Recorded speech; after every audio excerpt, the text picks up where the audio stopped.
Merci beaucoup, Gabriel, et merci à tous d'être venus s'accrocher avec un sujet aussi ardu qui est la théorie des cordes.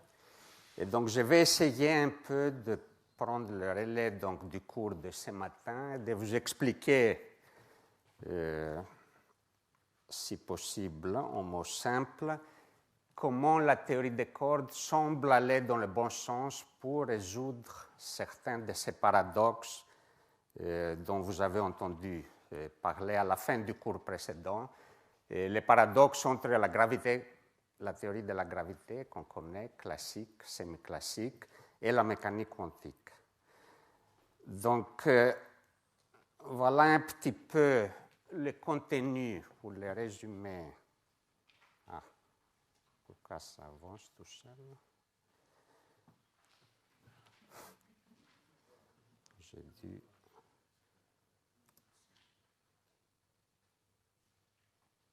Bon, ça ne bouge plus. Donc voilà le contenu de ce que je vais essayer de vous expliquer dans cette heure. Je vais commencer par un rappel très très rapide de la différence entre la mécanique statistique et la thermodynamique, la grande science, comme vous savez, du 19e siècle. Et ensuite, je vais passer très peu de temps pour vous rappeler en 3-4 minutes ce que je vais retenir du cours précédent de ce matin, de Gabriele.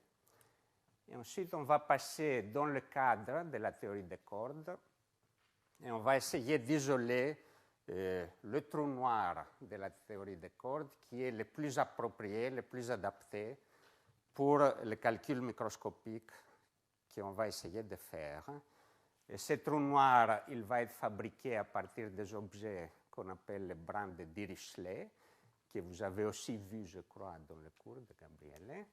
Et une fois qu'on a établi donc cette image microscopique du trou noir, on va essayer de faire un petit calcul combinatoire pour retrouver ce célèbre résultat de Bekenstein-Hawking, qui est l'entropie d'un trou noir.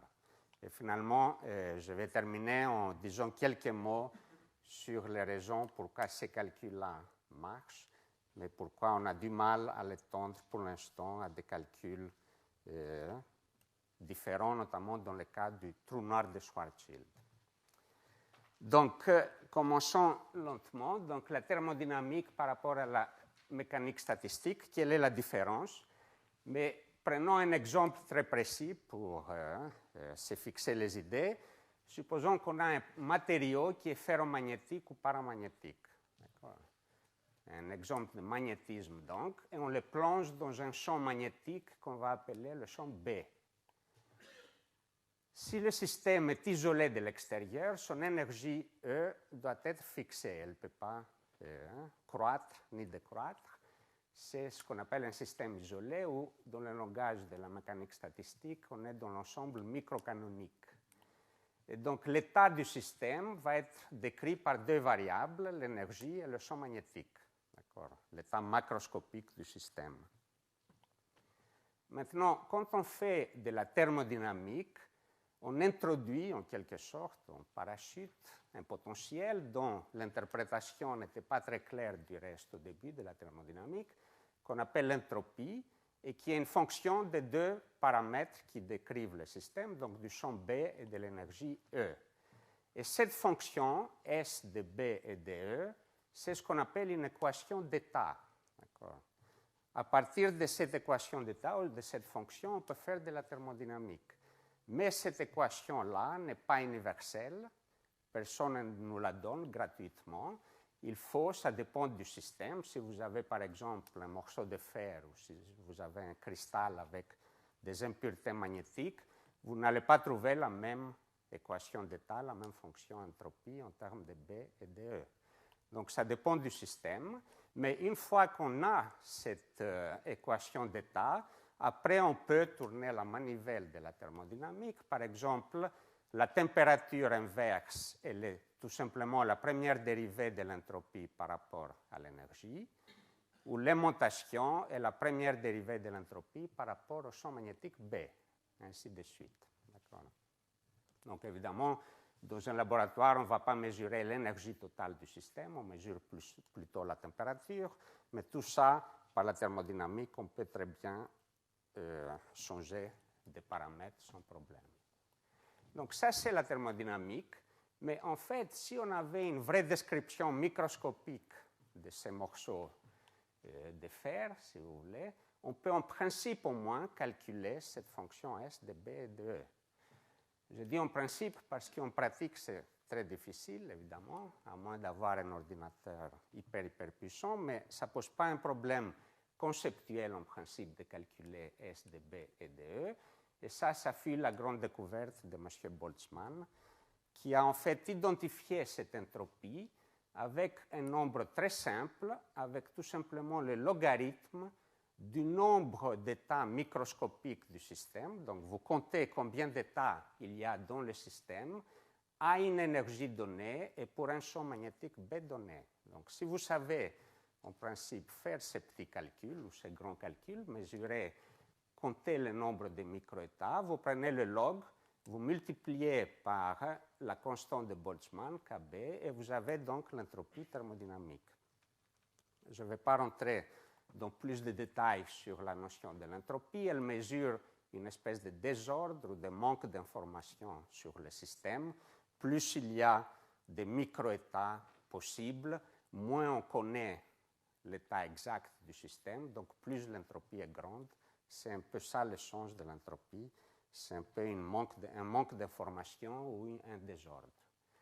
Donc voilà un peu la manière dont la mécanique statistique calcule l'entropie, et dans la majorité des cas, en fait, ces calculs, comme j'ai dit, est très difficile, mais en principe faisable avec un ordinateur énorme. Il y a certains cas favorables où on peut essayer de vraiment calculer ces nombres, et le plus souvent, c'est des situations où on a des degrés de liberté dans le système qui n'interagissent pas, et les interactions sont toujours une complication, ou au moins que les interactions sont suffisamment faibles pour qu'on puisse les traiter par une série perturbative en développant autour des interactions zéro. Et donc, de nouveau, avec ces petits systèmes qu'on a vus, voilà les calculs les plus simples que vous pouvez faire. Peut-être vous l'avez vu en top ou ailleurs.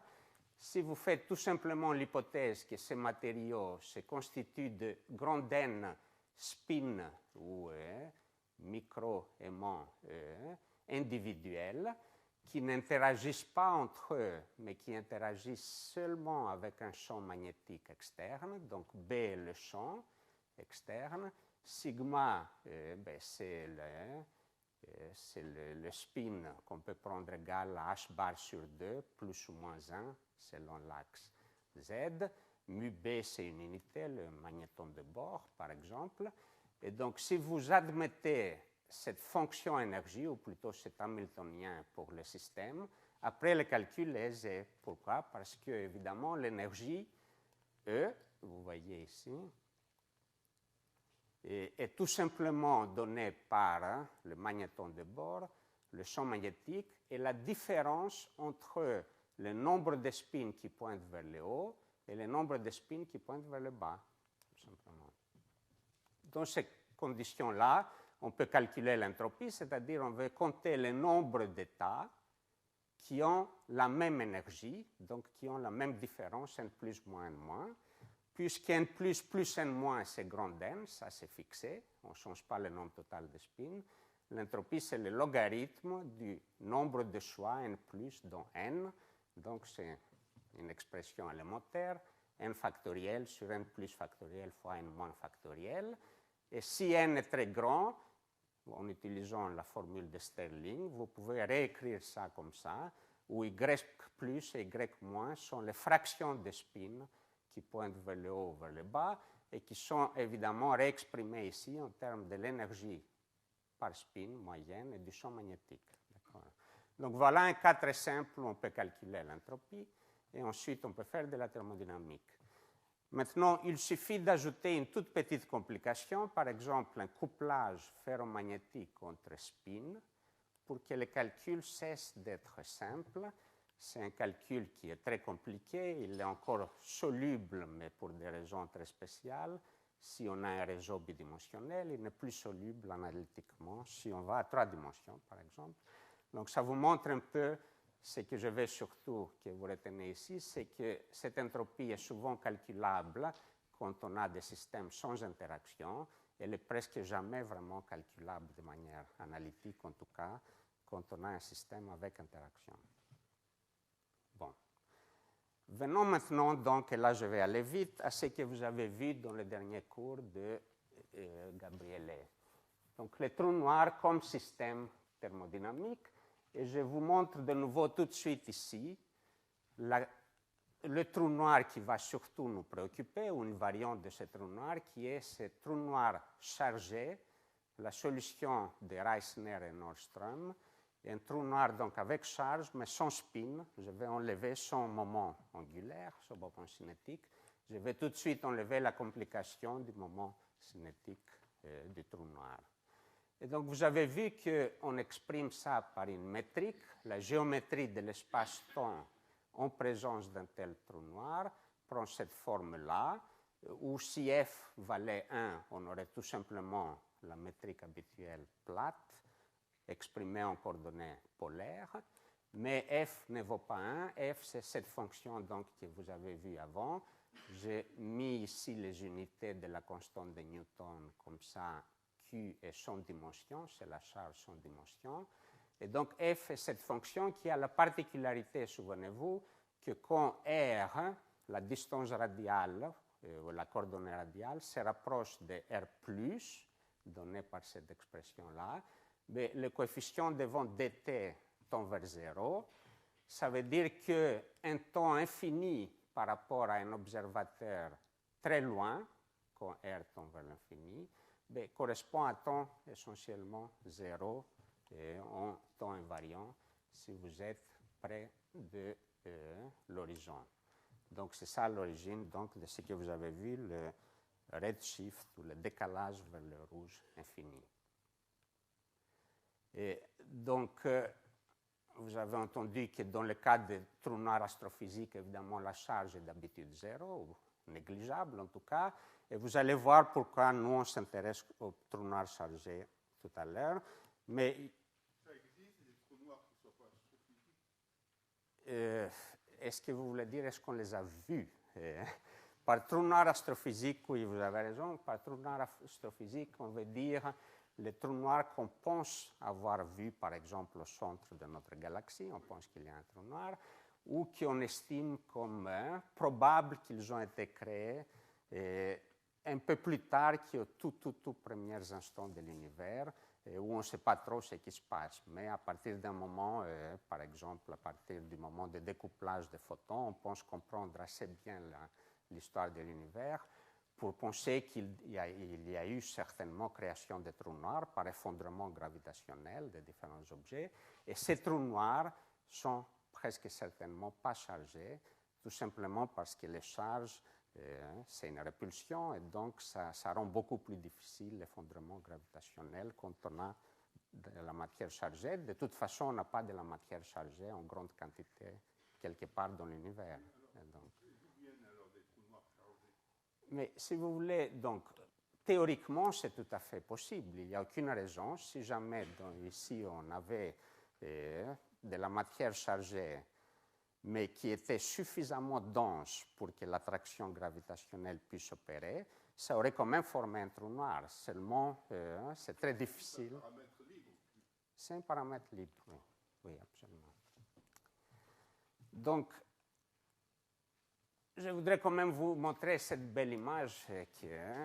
Il y a un joli article de Lenny Susskind dans le California Literary Review, notamment, qui donne une bonne intuition, finalement, de deux choses importantes pour le trou noir. Tout d'abord, donc, comme vous avez vu avant, près de l'horizon, il y a quelque chose qui va vers 0 ou qui diverge. On peut imaginer que, donc, des choses bizarres ou singulières se passent là, mais pas du tout, en fait. L'horizon, c'est un truc tout à fait banal. Si on le traverse, on sent plus ou moins rien du tout. Et l'image, donc, de ce qu'on appelle aussi un trou noir acoustique, c'est par exemple d'une rivière qui commence à couler très lentement à l'infini, qui coule assez vite près de l'horizon. Assez vite, ça veut dire plus vite que la vitesse à laquelle vous pouvez vous ramer si vous étiez, par exemple, sur une petite embarcation. Donc, point de non-retour, si jamais vous traversez, il n'y a aucun moyen de remonter le courant. Et après, ça finit à une singularité, et là, vous êtes plus ou moins perdu. Donc, quand vous traversez l'horizon, vous voyez, vous vous doutez absolument de rien. En tout cas, si vous ne pouvez pas voir le bord de la rivière, et dans un trou noir, il n'y a pas de bord de la rivière, vous ne voyez même pas la différence, mais en fait, vous êtes définitivement perdu. C'est un peu ça l'image qu'il faut garder en tête. L'horizon du trou noir, il n'y a rien de spécial vraiment pour un observateur local qui le traverse. Mais par contre, donc, par ces calculs de Hawking, je vais juste vous donner en une minute un autre argument juste parce que c'est des notions qu'on a du mal au début à appréhender pour de nouveau voir pourquoi ce trou noir a malgré tout une température. Donc, la grande découverte de Hawking, c'était que ce trou noir qui ne peut pas rayonner dans la théorie classique arrive quand même à rayonner dans la théorie quantique avec un rayonnement qui ressemble à un rayonnement thermal, avec cette température caractéristique qui est la température de Hawking. Et donc voilà un argument, je ne vais pas m'attarder juste pour avoir un aperçu un peu différent du même phénomène. Il y a un phénomène qui est un peu plus simple, qu'on a un peu moins du mal à comprendre, qui est le fait que si vous avez un champ électrique fort, il y a une probabilité non nulle, quantique, de créer une paire d'électrons-positrons dans ce champ, des particules qui vont s'accélérer dans des directions opposées et qui vont in fine réduire un peu la puissance du champ, la valeur du champ. Et ça, c'est ce qu'on appelle le phénomène de création de paires de M. Schwinger. Et sans faire le calcul complet savant, on peut plus ou moins comprendre ce qui va se passer en faisant un petit dessin que j'ai fait ici. Supposons, juste par approximation, qu'on a créé donc, dans ce champ externe, E, on a créé cette paire de particules électrons-positrons séparées par une séparation 0 au début. Une fois qu'on les a créés, évidemment, ils vont s'accélérer dans des directions opposées. Donc, le champ va faire du travail qui est donné par la force, charge fois champ électrique, fois la séparation X. C'est facile de voir que quand la séparation de la paire arrive à la valeur QU sur 2 fois la masse des particules, on a récupéré suffisamment d'énergie dans ce système pour en fait payer l'énergie 2 fois la masse, fois C2, qu'on a dû mettre au début pour créer les particules. Donc, on ne peut pas vraiment classiquement créer les particules parce que ça correspond à passer cette barrière de potentiel d'ici là, et classiquement, ce n'est pas possible. On n'avait pas au début dans la bourse cette énergie nécessaire pour créer les particules. Mais en mécanique quantique, il y a le célèbre effet tunnel qui nous dit qu'il y a quand même une probabilité non nulle de traverser cette barrière de potentiel et que cette probabilité est tout simplement donnée par l'exponentielle de moins l'air sous la barrière de potentiel divisé par h bar. Et pour faire le calcul honnête, il faut aussi savoir calculer les nombres précis. Si vous prenez le triangle ici, vous allez trouver probablement un demi, ou je ne sais pas, ou 2. Mais en fait, le vrai calcul va changer ces nombres. Et ça, on ne peut pas l'avoir si facilement. Mais regardez quand même la tête de cette probabilité, c'est ça qui nous intéresse. Elle est proportionnelle à la masse carrée des particules créées, divisée par le champ de force électrique, c'est-à-dire la charge fois E, fois h bar. Et maintenant, de nouveau, en étant un peu rapide, supposez qu'au lieu d'avoir une force électrique, vous avez ici une force gravitationnelle. Donc, mettons-nous maintenant au voisinage de l'horizon et remplaçons Q fois E par tout simplement la force de Newton, c'est-à-dire G Newton, la masse du trou noir, la masse des particules, de la particule qui va être éjectée. Et alors là, j'ai pris la force de Newton dans un sens un peu cavalier, près de l'horizon, donc j'ai divisé par le rayon de l'horizon au carré.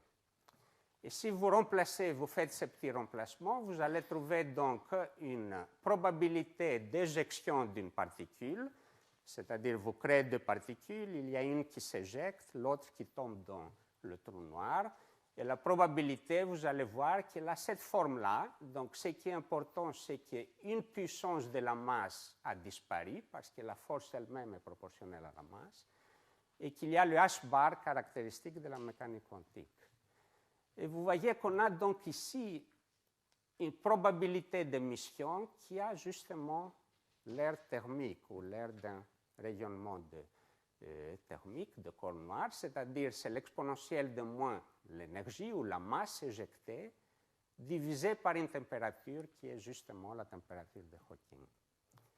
Et donc je m'excuse, dans vos notes peut-être il y a l'argument plus correct et plus exact qui a été donné au cours précédent. Et je ne vais pas le répéter ici. Et si vous calculez, donc, ça revient en gros à calculer dans cet argument un peu rapide que je vais faire ici, ça revient à calculer ces nombres précis. Et ça, je ne peux pas l'avoir sans faire les calculs honnêtes. Mais si vous faites les calculs honnêtes, donc, vous allez trouver cette réponse pour la température caractéristique de Hawking. Elle est proportionnelle à h bar. Donc, ça veut dire que dans la théorie classique, il n'y a pas de rayonnement, il n'y a pas de température. Ensuite, elle est donc proportionnelle, dans le cas du trou noir chargé, à cette différence entre R plus et R moins. Si vous mettez les expressions pour R plus et R moins, vous allez bien retrouver les résultats pour le trou noir de Schwarzschild. Et vous allez trouver aussi 0 quand R plus est égal à R moins. Et ça, c'est le cas du trou noir extrémal, où la masse du trou noir prend la valeur minimum permise par la charge, c'est-à-dire qu'au-delà, on a un trou noir qui n'a pas d'horizon et qui a une singularité nulle. Donc, je ne vais pas m'attarder plus maintenant ici, juste pour vous rappeler donc de nouveau qu'une fois que vous acceptez l'existence d'une température, mais après, c'est de la thermodynamique pour calculer donc l'entropie. Donc, c'est un peu le chemin inverse que celui historique qui a été expliqué par Gabriel, puisqu'au début, on a pensé qu'il faut identifier l'aire de l'horizon avec l'entropie, mais la manière de comprendre logiquement plus cohérente, c'est plutôt de se dire qu'il y a une température, donc il y a une entropie. Et l'entropie, maintenant, vous pouvez la calculer facilement en utilisant donc, la première loi de la thermodynamique. Elle est donnée par l'aire de l'horizon divisée par 4 fois la constante de Newton fois h bar. Donc cette forme-là est universelle. Si les charges et les masses en question sont grandes, elle est toujours valable. Ce qui est peut-être étonnant quand vous approchez ça comme un thermodynamicien, c'est que vous voyez, on a obtenu l'équation d'état du système en quelque sorte. On fait de la thermodynamique ici, on ne voit pas ce qu'il y a derrière ce trou noir, on connaît que sa masse et sa charge, l'équivalent de l'énergie et du champ magnétique dans mon exemple au début, et on a obtenu l'entropie du trou noir facilement finalement. La théorie d'Einstein connaît l'équation d'état du trou noir, et c'est un mystère de la gravité qui est peut-être encore partiellement compris. Mais ayant dit ça, la question donc se pose, est-ce qu'on peut calculer cette entropie en calculant le logarithme des nombres de microétats? Est-ce qu'on peut avoir une image microscopique du trou noir, compter le nombre de microétats et retrouver ces résultats comme ça? Puisqu'on connaît l'équation d'état, ça ne va pas nous apprendre quelque chose de nouveau, ce calcul. On va au mieux retrouver cette même équation, mais il y a au moins deux intérêts. Tout d'abord, ça va quand même vérifier qu'on a une théorie cohérente de la gravité quantique, si on arrive à le faire. Et puis aussi, et surtout peut-être, ça pourrait relever un peu ces fameux degrés de liberté qui se cachent derrière l'horizon d'un trou noir et qui sont donc responsables pour la masse, pour l'entropie. Donc allons-y, on va essayer maintenant d'aller dans la vraie théorie des cordes, donc, et de voir comment essayer de faire ces calculs. Et la première chose à dire, c'est que donc, il faut qu'on se place dans un trou noir extrémale ou presque extrémale. Et la raison est la suivante. Si vous prenez l'équation d'état que j'ai écrite avant et vous calculez la dérivée de la masse par la température, donc il faut faire un petit calcul pour remettre ça sous cette forme. Vous pouvez calculer la variation de la masse avec la température. C'est ce qu'on appelle la chaleur spécifique dans la thermodynamique, masse et énergie, donc la variation de l'énergie avec la température. Vous allez trouver que le trou noir de Schwarzschild a une particularité, il a une chaleur spécifique négative, c'est-à-dire plus il perd de masse en rayonnant, plus il devient chaud. Donc c'est un truc qui est foncièrement instable, et même si ça prend très longtemps pour le trou noir d'évaporer, il va s'accélérer, l'évaporation s'accélère parce que plus il devient petit, plus il chauffe, et donc à la fin, il y aura un boom final et ça va partir. Tandis que si vous prenez un trou noir presque extrémal, vous allez trouver que cette dérivée-là est positive, et la raison c'est qu'après avoir éjecté pas mal de masse, vous arrivez pas loin de cette limite où vous ne pouvez plus éjecter de la masse parce que la température tombe vers zéro. Le trou noir extrémal est donc froid, ça veut dire presque à zéro absolu. Il n'émet plus et donc quand vous vous approchez de là, la température va tendre vers zéro et l'évaporation va s'arrêter. Donc ces trous noirs presque extrémaux sont beaucoup plus stables et c'est une des raisons qui va venir à la fin, qui permet de faire ces calculs dans la théorie des cordes, où on ne sait pas tout à fait comment traiter cette instabilité du trou noir de Schwarzschild. Mais la chose n'est malheureusement pas si simple que ça. Et une des raisons, c'est que cette belle solution de Reissner-Nordström n'est pas une solution dans la théorie des cordes. Donc il faut faire un peu mieux, on ne peut pas juste prendre cette solution et essayer de voir en théorie des cordes ce que ça donne.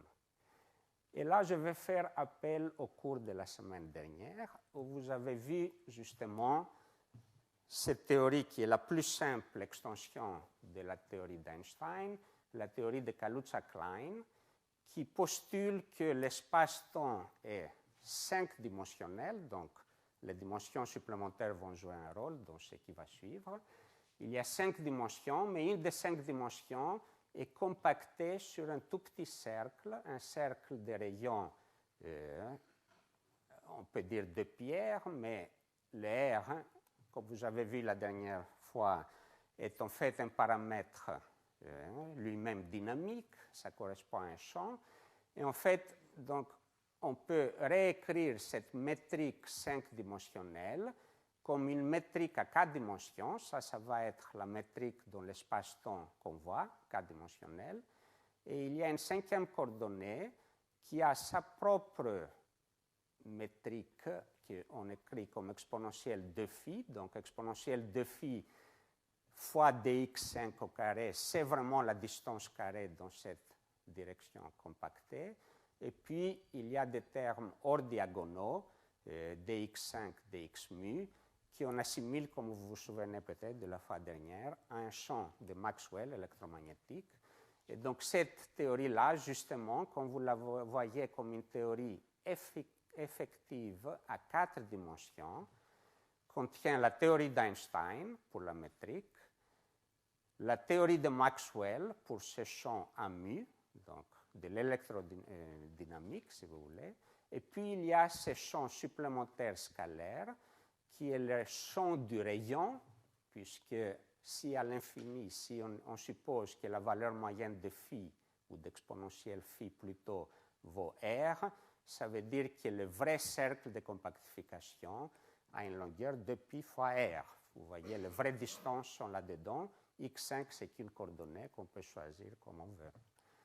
Et donc, ce champ du rayon, le rayon de ce cercle peut varier d'un endroit à l'autre à 4 dimensions, donc c'est un champ dans le sens habituel, ce n'est pas figé, mais ce champ donc intervient de cette manière-là dans l'action effective.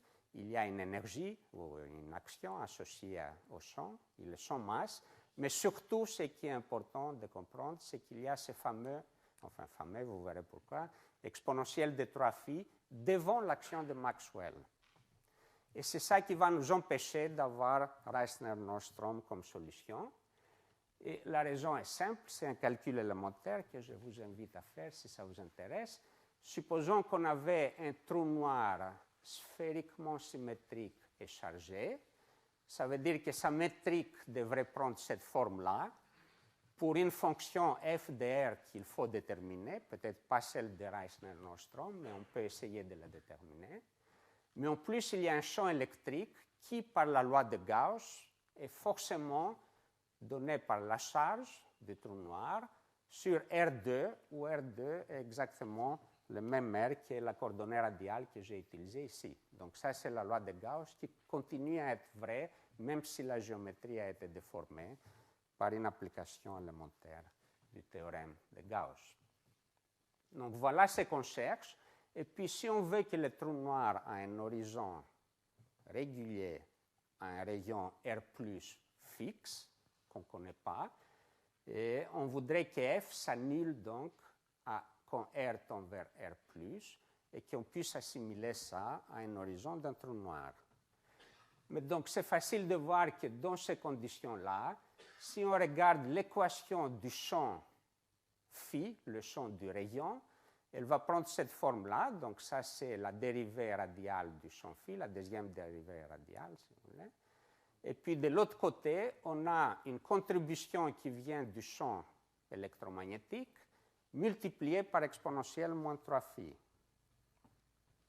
L'exponentielle 3 phi joue un peu le rôle d'une perméabilité de moyens, si vous voulez. Donc, si vous calculez le champ électrique, c'est exponentielle 3 phi fois f minus. Et donc, si vous mettez tout ça ensemble, vous allez trouver ça. Et donc, il n'y a aucun moyen d'arrêter phi à une valeur constante à l'horizon, puisque ce terme-là a tendance à nous envoyer à l'infini.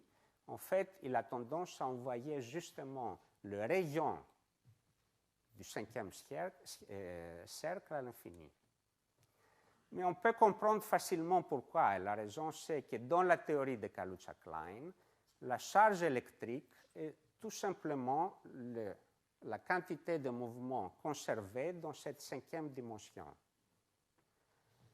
Si donc ce qui crée votre trou noir est une particule qui bouge dans la cinquième dimension, son énergie ou sa masse, comme vous avez vu la dernière fois, c'est quantifié en unité d'1 sur le rayon. Donc ça, c'est la mécanique quantique qui nous le dit, si vous voulez. Elle nous dit que si on a une impulsion dans la cinquième dimension périodique, il faut qu'elle soit quantifiée en unité d'1 sur R, de telle sorte que exponentielle IPX soit périodique. Et donc, on a tout intérêt à pousser R à l'infini pour minimiser l'énergie ou la masse. C'est ça qu'on voit. Donc, on essaye de mettre une particule ici, elle a une quantité de mouvement. Si le rayon se dilate, l'énergie correspondante tombe vers 0. Et c'est ça qu'on voit ici. On voit que quand on essaye de trouver la solution maintenant en présence du champ gravitationnel, on ne trouve pas de solution parce que le rayon a tendance d'aller à l'infini près de l'horizon. Quoi faire? Mais là, de nouveau, j'ai fait contact avec le cours de vendredi dernier. Évidemment, les choses pourraient s'améliorer si on avait à la fois impulsion et enroulement. Pourquoi? Parce que l'enroulement, si au lieu d'avoir une particule qui bouge dans cette cinquième dimension, on avait une petite corde qui s'enroule, elle aurait l'effet inverse, évidemment. Elle aura tendance plutôt à diminuer le rayon à 0 pour diminuer son énergie ou sa masse. Et donc, si on a les deux, il y a une chance que les deux pressions se balancent et on trouve une belle solution. Et du point de vue un peu plus technique, de nouveau, ce qu'il faut faire ici, c'est prendre en compte dans cette théorie de Kaluza-Klein ce deuxième champ qui provenait dans la théorie des cordes, et on va le voir tout de suite, du tenseur antisymétrique B mu. C'est la chose qui couple à l'enroulement de la même manière que la métrique hors diagonale couple au mouvement dans la cinquième direction. Et donc, si vous faites le petit calcul et vous calculez la section effective, vous trouverez qu'il y a un deuxième champ maintenant, genre Maxwell. Donc, il y a deux champs qui ressemblent tous les deux à l'électromagnétisme. sauf que ce deuxième champ qui provient de la composante hors diagonale donc d'un tenseur antisymétrique, dans l'exemple qui va nous intéresser, a exactement une puissance inverse de l'exponentielle phi que le champ du début.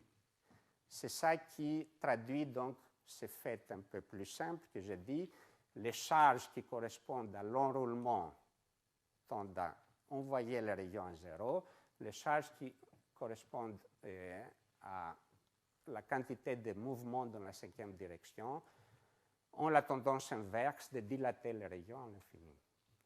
Si vous avez les deux et vous refaites l'argument de la page précédente ici, vous aurez deux termes maintenant à droite.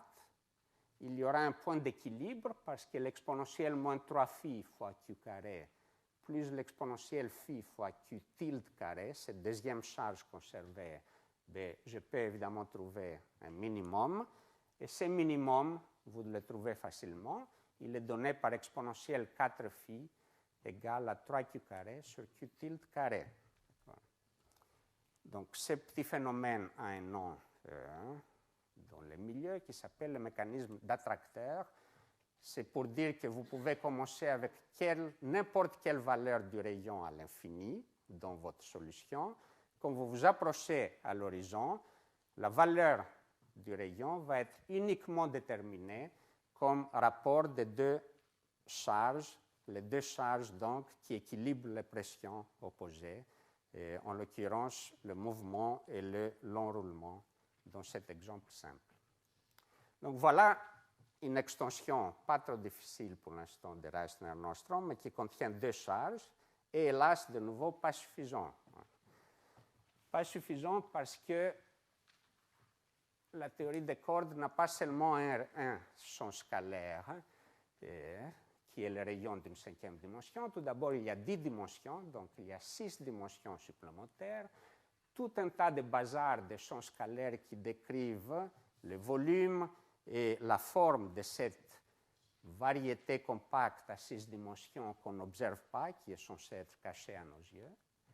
Et en plus de tout ça, vous avez vu qu'il y a encore un autre champ scalaire qui correspond, lui, qui régule la puissance de couplage, qu'on appelle G-string, la puissance de couplage des cordes entre eux. C'est un champ qu'on appelle le dilatant universel et que je pense que vous avez dû le voir aussi.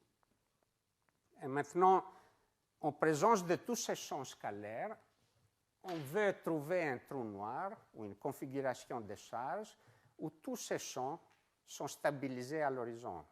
On ne veut pas avoir de pression pas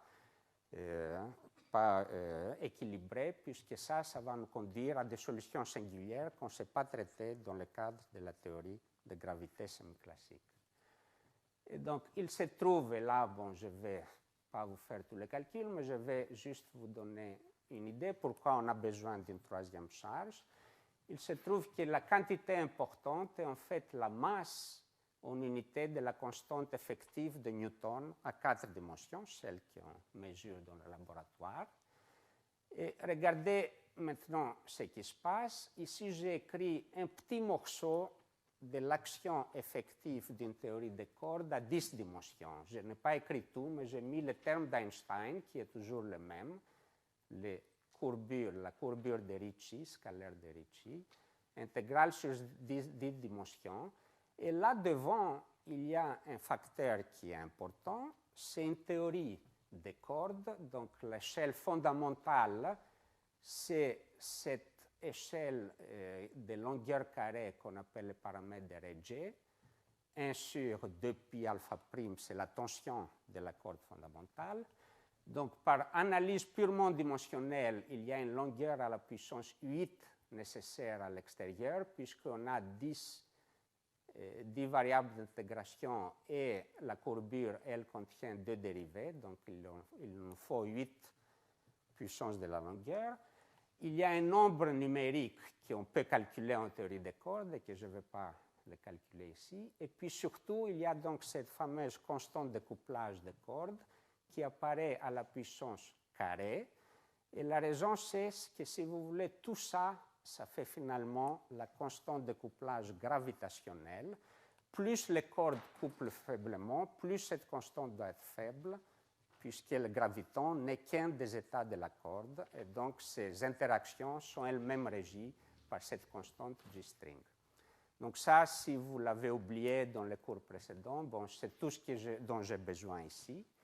Mais à partir de là, en descendant de 10 vers 4 ou 5 ou 2 dimensions, qu'est-ce qu'il faut faire? Mais en gros, ça veut dire qu'on oublie toute la dépendance des champs sur ces dimensions compactes. Elles sont trop petites, donc on suppose que les champs sont constants. Et donc, ce qui va sortir dehors, c'est tout simplement le volume de ces dimensions compactes. Il y en a 10 moins d, en l'occurrence. Et donc, finalement, ce qu'on appelle la constante de Newton à 4 dimensions, ou plutôt 1 sur 16 pi Gn, c'est cette combinaison marquée ici en bleu ciel dans ce transparent. Donc, voilà comment on calcule G Newton. Et maintenant, si on prend une corde fondamentale et on essaye donc de calculer sa masse en unité de G Newton, je vous laisse faire. Sa masse, évidemment, est de l'ordre de alpha prime, n'est-ce pas? Pardon, 1 sur racine carrée alpha prime.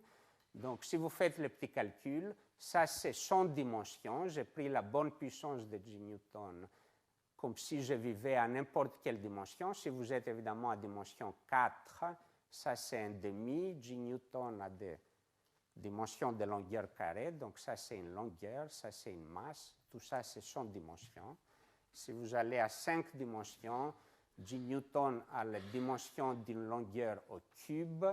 Et donc, ça, c'est G Newton à la puissance entière. De nouveau, c'est son dimension. Ce qui est important, c'est que cette combinaison-là est proportionnelle au G-string à une puissance positive. Ici, 2 sur d moins 2. Ce qui veut dire, pour finir, que si vous mettez un trou noir fabriqué à partir de cordes fondamentales, ils auraient tendance à pousser la constante de couplage des cordes vers 0 pour minimiser leur énergie. Et donc, on ne peut pas faire un trou noir qui n'a que des cordes fondamentales avec enroulement et avec mouvement dans les dimensions compactes.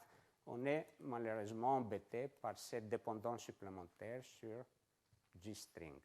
Et c'est là où intervient la nécessité d'introduire ces autres excitations de la théorie, les de Bragg, dont la dépendance justement sur G-string est telle qu'on peut contrebalancer cette pression des cordes fondamentales et arriver à un équilibre. Donc, après avoir dit tout ça, c'est pour dire que finalement, l'exemple le plus simple que vous arrivez à construire et qui a été construit par Strominger et Vafa en 1996, c'est un trou noir avec 3 charges. C'est le minimum. Et ces 3 charges vont correspondre en fait aux 3 quantités conservées suivantes. On aura toujours, tout d'abord, on va prendre une théorie des cordes, j'ai oublié de dire, qui est compactifiée de 10 à 5 dimensions. Bon, c'est le cas le plus simple, donc ça ne va pas être tout à fait un trou noir à 4 dimensions, mais sur le plan mathématique, peu de différence. Et ces 5 dimensions sont très simples, c'est un 4 tores et un cercle qu'on va séparer, mettre à part, donc on touche un 5 tores, mais on va traiter les cercles un peu différemment, ces cercles à part. Et justement, les 3 charges qui nous intéressent sont tout d'abord une quantité de mouvement à la Kaluza-Klein le long du cercle S1, et puis on va mettre ces objets qu'on appelle les de Bragg.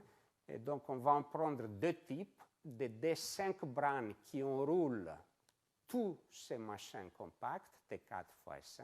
Donc, ils ont 5 dimensions étendues en 5 dimensions. Il y a assez pour enrouler tout le monde. Et en plus de D cordes, donc des choses qui ont une dimension d'extension spatiale et qui enroulent seulement le cercle. Donc, je vais vous montrer tout de suite un peu plus sur ça. Mais donc, voilà un peu la construction de ce trou noir de Strominger-Vafa. Et si jamais vous vivez à 5 dimensions et vous voyez tout ça de loin, ça va bien paraître comme une particule ponctuelle parce que tout ça, vous voyez, ça concerne les dimensions compactes. Par exemple, tous ces branes ou membranes et cordes, etc., enroulent les dimensions compactes. Vu de loin, donc, on ne voit pas les dimensions compactes, on voit juste un truc ponctuel qui va s'apparenter à un trou noir. Donc maintenant, il faut tourner la manivelle et calculer la solution correspondante. Et je vais juste vous la montrer. Mais il y a une solution de la théorie effective de gravité à 5 dimensions qui va correspondre exactement à un trou noir où on a mis ces 3 charges-là, et qui généralise un peu l'exemple que je vous ai montré tout à l'heure.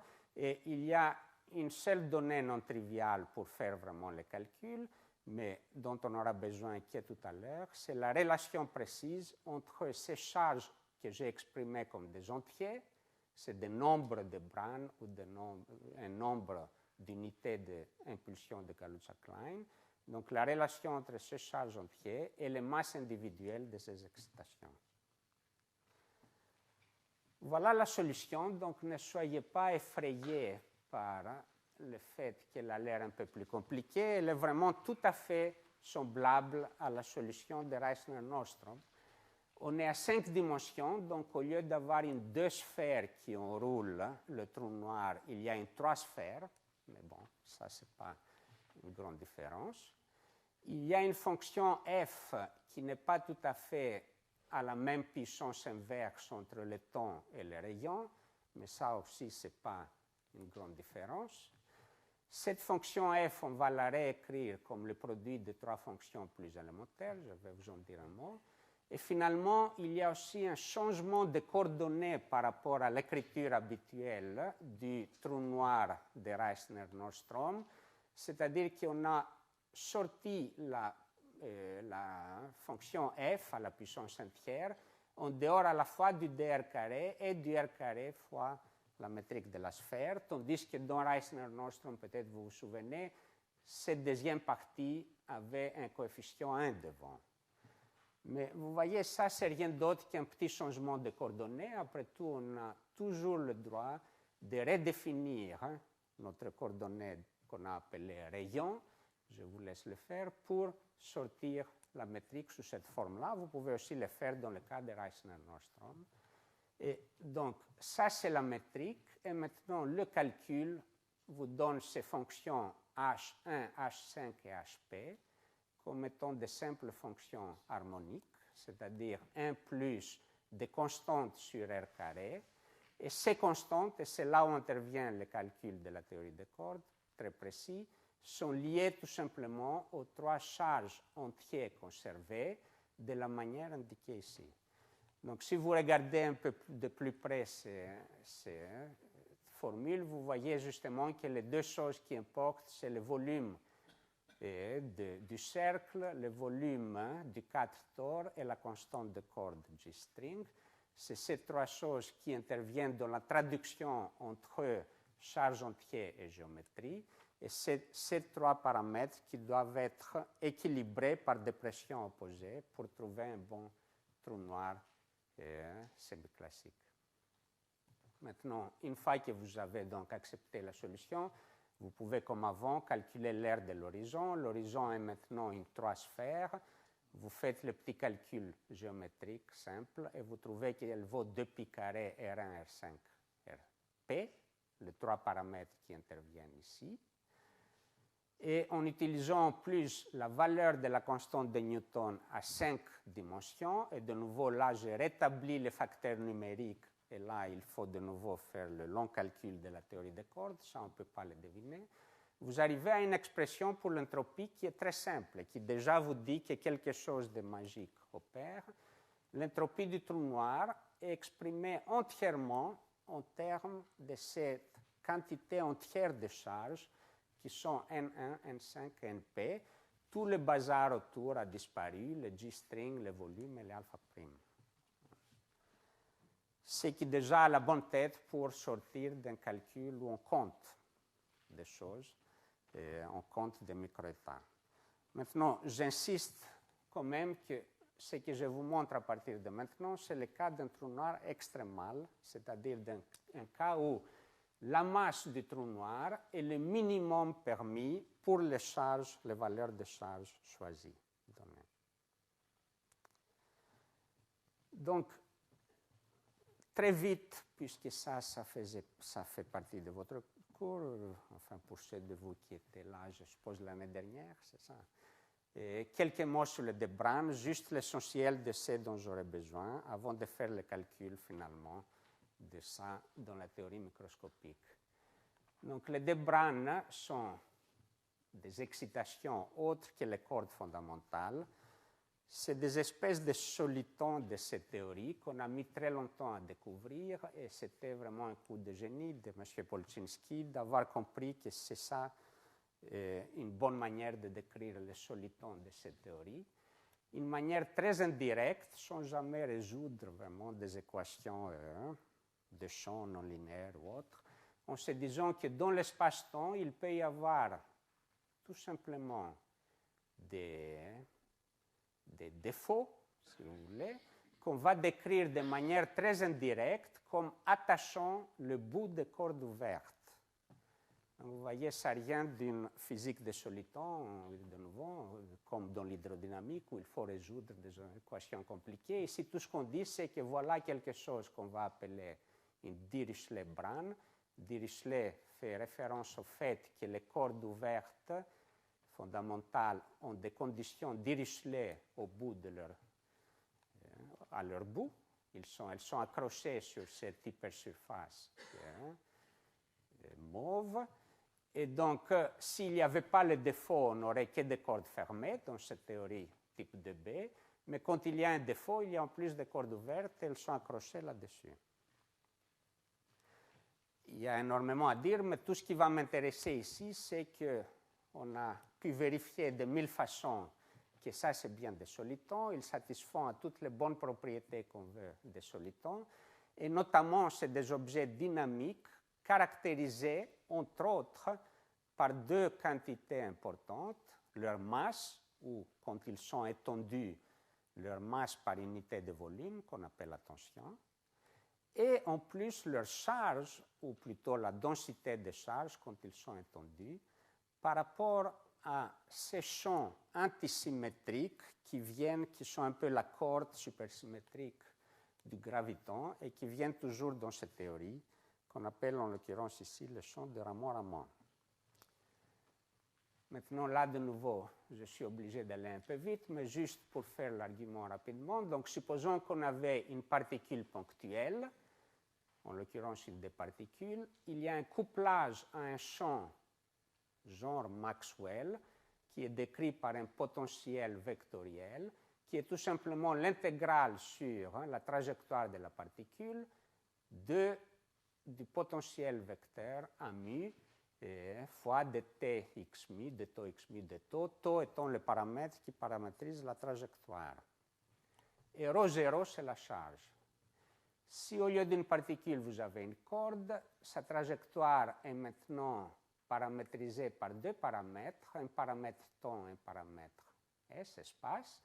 Et maintenant, si jamais vous aviez un champ antisymétrique à deux indices, à mu nu, vous pouvez de la même manière l'intégrer et ça vous fait un couplage de cette corde à ces champs avec des indices, avec une force caractéristique ρ1.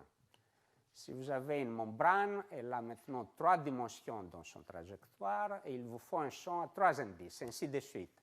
Donc, quand on parle d'une P-brane, le P fait référence au 0, 1 ou 2 qui est là et qui peut continuer jusqu'à, en principe, 9 ou 10, 9 à 10 dimensions. On s'arrête à 5 ici. Et ça, donc, c'est des objets qui ont une charge ou une densité de charge ρP qu'on peut essayer de calculer. Maintenant, une dernière chose sur le de Brane, parce que je ne veux pas beaucoup m'attarder. Donc, il couple à ces champs qui sont des généralisations du champ de Maxwell. Et ces champs obéissent à une relation qui, dans l'électromagnétisme standard, s'appelle la dualité électrique-magnétique. Je vous rappelle comment se passent les choses dans l'électromagnétisme standard. Là, vous avez un champ potentiel quadrivecteur à mu, dont la dérivée externe antisymétrique est en fait le champ électrique et magnétique. Ils sont mis ensemble dans un tenseur F mu, et A mu couple aux charges ponctuelles par une addition au principe d'action qui est justement cela, la charge électrique A mu dx mu. Si jamais vous avez envie d'échanger le champ électrique et magnétique, ce qu'il faut faire, c'est prendre ce tenseur et le multiplier par le tenseur totalement antisymétrique à 4 indices, epsilon mu nu rho sigma. Vous pouvez vérifier que cette opération échange le champ électrique et magnétique. Et en fait, on ne peut pas vraiment exprimer facilement F tilde en termes d'un champ à mu, mais on peut définir un autre champ que je peux appeler un potentiel magnétique à tilde mu et réécrire formellement F tilde comme la dérivée antisymétrique de A tilde. Et vous pouvez vérifier que si jamais il y avait des charges magnétiques dans la nature, des monopoles, leur couplage à A tilde serait exactement identique à celui des charges électriques par échange de A et A tilde. Dans la vie réelle, on n'a pas ces termes-là, on ne voit pas de pôles magnétiques, mais de nouveau, rien ne nous empêche, et peut-être qu'ils existent même dans la nature. Dirac avait fait un argument magnifique il y a très longtemps, en disant que si jamais il existait des charges magnétiques dans la nature, à ce moment-là, on peut déduire que la charge électrique est quantifiée, elle est entière, en unité entière d'une plus petite charge possible, parce que le produit d'une charge électrique et d'une charge magnétique est forcément un entier fois h bar divisé par 2.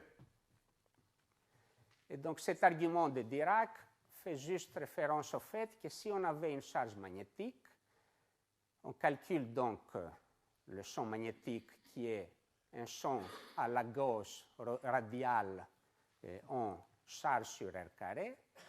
Si on essaye de réécrire ça en termes d'un potentiel à mu habituel, on va trouver qu'A mu ne peut pas être défini partout. C'est justement le problème pourquoi on a besoin de passer aux variables à tilde mu. Mais en fait, on peut définir un mu si on ferme les yeux sur une ligne, demi-ligne qu'on appelle la corde de Dirac, c'est-à-dire, pour aller plus vite, le potentiel dans les coordonnées radiales à phi prend cette forme très simple, c'est la charge magnétique fois 1 moins cosinus θ en coordonnées polaires. Et vous voyez que quand θ vaut pi, ça vaut 2, donc ça veut dire qu'on a un potentiel à phi qui ne s'annule pas, même si on prend un tout petit cercle qui entoure ce demi-axe θ égale à pi. Elle ne s'annule pas, donc il y a une phase de Bohm-Aharonov si on prend une petite charge électrique et on la tourne autour de cette singularité virtuelle qui ne devrait pas être là. Mais si vous demandez que cette phase ne soit pas observable, elle doit être un multiple de 2π, et c'est ça qui conduit donc à la règle de quantification de Dirac. Cette règle se généralise pour le de Bragg. Elle prend la forme un peu plus complexe qui est ici, parce que les objets électriques magnétiques sont les de Bragg avec P dimensions et avec 6 moins P dimensions. Mais en fait, le fait est qu'on peut vérifier que les charges de de Bragg satisfont à cette relation de quantisation avec grand N égale à 1.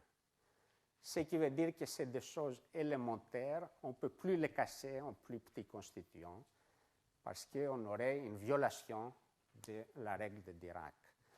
Et donc ça, c'est important de comprendre parce que c'est ça qui va nous permettre d'écrire, de dessiner un truc qui est fabriqué à partir de constituants élémentaires. Il n'y a plus rien à l'intérieur d'une de Bragg. On ne peut plus la casser en morceaux sans violer la règle de Dirac. Et donc maintenant, voilà le trou noir. Si vous avez un grand microscope et vous êtes en théorie des cordes, vous aurez vu au lieu d'un trou noir peut-être ça. Donc il y a des 5 Bragg, il y a des D cordes, et il y a des cordes fondamentales qui bougent dans cette direction du cercle. Ça c'est le cercle ici. Le reste, c'est les 4 tores, et qui ont donc une quantité de mouvement total NP. Comme le temps passe, je vais essayer maintenant dans 5 minutes de conclure. Donc, je vais passer un peu les calculs. Donc, bon, tout ça, c'est pour dire que voilà maintenant une image microscopique de ce trou noir. Et maintenant, la question devient une question de calcul. Et je vais donc vous laisser regarder les notes. Je vais juste vous dire en quelques mots la réponse. Tout d'abord, le fait que l'énergie est minimale simplifie énormément notre vie. Pourquoi? Parce que, regardez, si on se donne cette configuration-là, a priori, sans changer les charges, on peut par exemple ajouter une paire d'une des branes et de son anti-brane qui a la charge opposée. La somme des deux étant 0, ça ne va pas changer la charge totale que j'appelle N5, le nombre de deux branes, mais ça va augmenter la masse ou l'énergie. Donc je ne vais pas le faire, je mets le nombre minimum qui est consistant avec la charge totale N5. De même pour les deux cordes, je ne peux pas mettre des paires de deux barres. Et aussi par le même argument, si on regarde la quantité totale de mouvement dans la direction du bas vers le haut, elle est donnée par NP sur les rayons de ce cercle. Je peux avoir une quantité totale de mouvement en ayant de petites cordes qui bougent du bas vers le haut et du haut vers le bas. Mais comme les deux impulsions s'annulent, ce n'est pas ce qui minimise l'énergie. Donc, pour garder ma bourse d'énergie au minimum, j'ai intérêt à ce que tout le monde va du bas vers le haut. Et donc, c'est très minimal. Tout ce qu'on a, c'est un nombre donné de branes et un nombre pas donné de cordes fondamentales, mais dont l'impulsion totale, tout le monde bouge du bas vers le haut, et l'impulsion totale est NP. Et c'est ce qu'on veut calculer. Et maintenant, je vais passer donc les détails un peu techniques. Il se trouve que pour faire ces calculs-là, donc je vais passer ça et ça, et je vais aller tout de suite ici. Pour faire ces calculs, mais je vous cache pas mal de subtilités techniques qui ne sont pas triviales, mais en fin de compte, après avoir travaillé un peu, on trouve que finalement, pour compter le nombre de microétats de cette configuration, il faut tout bêtement compter le nombre de façons de distribuer les quantités de mouvement NP dans un gaz de cordes, petites cordes ouvertes fondamentales libres, sans interaction. Et ces cordes fondamentales ont accès à 4 fois un 5 états bosoniques qui satisfont à la statistique de Bose, donc particules indistinguables, mais on met autant qu'on en veut dans le même état, et autant de fermioniques, particules où, par le principe de Pauli, où on peut mettre seulement une particule, mais pas deux. Donc ça, vous voyez l'N5, vous le voyez bien dans mon dessin, puisqu'il y a N5 fois N1 possibilités pour accrocher le bout de cette corde ouverte aux deux objets qui sont les deux cordes des 5 branes. Donc c'est ça qui va nous donner N5, la multiplicité d'états possibles. Le 4, vous ne le voyez pas, et c'est justement un peu expliqué dans les 3 transparents que je saute. Donc acceptez-le, mais il y a 4 états bosoniques et 4 fermioniques. Et donc, si vous acceptez ça, après c'est un calcul de nouveau de Taube, d'essayer de compter le nombre de possibilités pour ces gaz de cordes libres pour qu'il ait une impulsion totale NP. On fait ça par une fonction génératrice. 1 plus Q, c'est la fonction génératrice de fermions. On a 0 ou un état. 1 sur 1 moins Q, c'est la fonction génératrice de bosons. On a un nombre arbitraire de particules dans le même état, mais avec multiplicité 1. Le M, petit m, c'est ici pour tenir compte de l'impulsion de la particule dans l'état correspondant. Et donc, en faisant ce petit calcul et en utilisant la méthode du point de colle que vous pouvez essayer de faire si vous êtes un peu habile avec les maths. Vous allez trouver justement qu'S, qui est le log du nombre d'états, est exactement 2pi fois racine carrée en 1 5 p. On accorde donc avec le calcul semi-classique. Donc, dernier des transparents, et je m'arrête. Pourquoi est-ce que ça marchait? Donc, je ne vais pas vous laisser partir sans vous dire que quand même, il y a beaucoup d'hypothèses. Les deux calculs qu'on a fait ici ont en principe des régimes de validité très différents, en fait, quand vous les regardez de plus près. Le calcul gravitationnel requiert en fait que toutes les courbures, les volumes, etc. sont grands, au moins beaucoup plus grands que les échelles microscopiques, qui sont l'échelle, la longueur caractéristique de la corde et la constante de Newton à la puissance entière. Si ce n'était pas le cas, il y aurait des corrections quantiques ou des corrections cordistes de la géométrie qui ne seraient pas prises en compte par les équations d'Einstein ou celles de la supergravité effective que je vous ai montrées. Donc, en gravité, on veut donc ça, et entre autres, on veut donc que ces paramètres R1, R5 et le volume du 4 tore soient beaucoup plus grands qu'alpha prime et que G Newton à un tiers. Si vous voyez les formules explicites qu'on a vues un peu plus tôt, ceci montre en particulier que le nombre de 2 cordes ou le nombre de 5 brans fois la constante de couplage de cordes doit être très grande pour qu'on puisse accepter le calcul gravitationnel. De l'autre côté, le calcul que je viens de vous montrer en très rapide, du côté des 2 brans et des cordes, a besoin de la limite opposée. Pourquoi? Parce que tout simplement, si vous avez par exemple une corde ouverte avec une constante de couplage G-string et qu'elle a accès à n carré état indépendant, par exemple n1 en 5 ou n1 au carré ou n5 au carré, la première correction quantique que vous pouvez trouver aura une puissance gs carré fois n carré. Et donc, si ça c'est grand, vous ne pouvez pas négliger les phénomènes quantiques qui sont la création de paires virtuelles, par exemple, dans le diagramme de Feynman. Donc, c'est mon dernier transparent.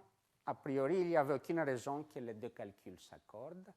Et la seule raison pourquoi c'est le cas, c'est parce que c'est des calculs, ils se trouvent dans une théorie supersymétrique où cette entropie d'un trou noir extrémal est ce qu'on appelle en mathématiques un index topologique. C'est quelque chose qui ne peut pas varier quand on change continuellement les paramètres du calcul, par exemple la constante de couplage de G-string. Et donc c'est un cas très spécial où on arrive à faire les calculs, où on arrive donc à extrapoler continuellement des deux côtés de ces calculs et voir qu'il y a accord au milieu. Et plus généralement, pour un trou noir comme Schwarzschild, on n'arrivait pas à le faire. Et je vais m'arrêter là. Et je vous remercie pour...